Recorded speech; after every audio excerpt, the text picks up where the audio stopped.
नमस्कार दोस्तों, मैं आपका दोस्त आपके लिए आज एक नई कहानी लेके आया हूँ। तो बने रहे मेरे साथ और सुनिए मेरी कहानी।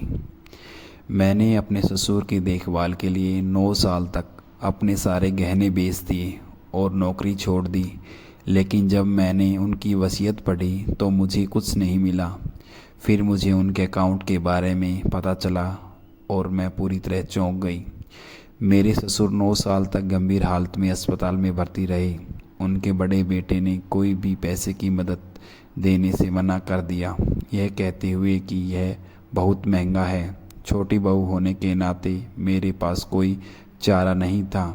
मुझे उनका इलाज जारी रखने के लिए अपनी शादी के गहने और सोने की चूड़ियाँ, यहाँ तक कि मंगलसूत्र भी बेचना पड़ा, बस उनकी ज़िंदगी एक दिन और बढ़ाने के लिए।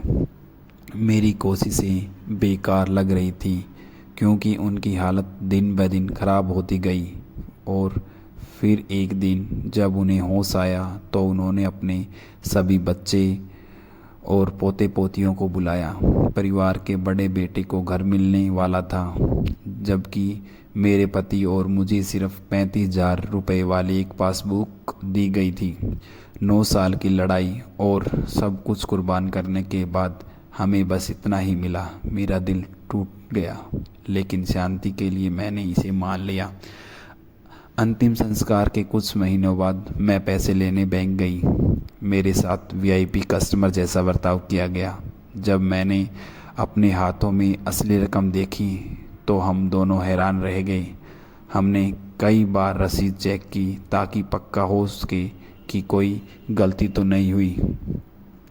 जब मेरे ससुर पहली बार बीमार पड़े तब भी मैं एक ऑफिस में नौकरी करती थी। यह आसान लेकिन स्थिर था।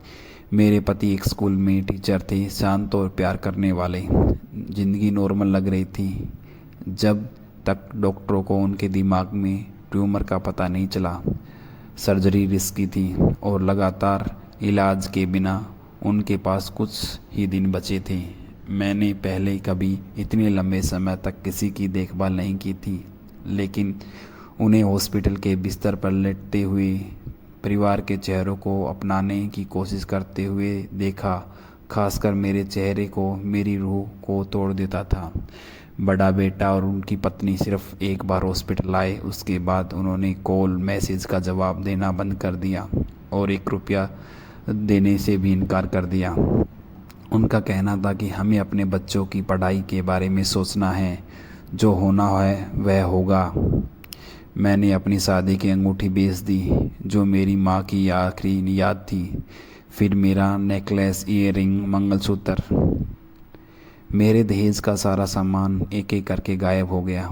मुझे अपनी नौकरी छोड़नी पड़ी क्योंकि हमारे पास इतने पैसे नहीं थे। मेरे पति ने अपनी पूरी सैलरी दे दी, पेट्रोल के लिए कुछ पैसे बचा के रखते थे। यह 9 साल तक चलता रहा। मेरे ससुर अब बोल नहीं पाते थे। वह बस कभी कभी अपनी आंखें खोलते थे, जैसे यह देखने के लिए कि वह अभी जिंदा है। 9वें साल की एक ठंडी सुबह उन्हें फिर से होश आया। उन्होंने अपने सभी बच्चों पोते पोतियों को हॉस्पिटल बुलाया। बड़ा बेटा महंगे कपड़े परफ्यूम लगा कर आया। मैंने अपने ससुर को बैठने में मदद की और उन्हें धीरे से खाना खिलाया, जैसा मैं हमेशा करती थी। जब सब लोग मौजूद थे तो उन्होंने अपने बैग से एक कागज़ निकाला, उनकी वसीयत जो सालों पहले लिखी गई थी और कानूनी तौर पर नोटराइज्ड थी।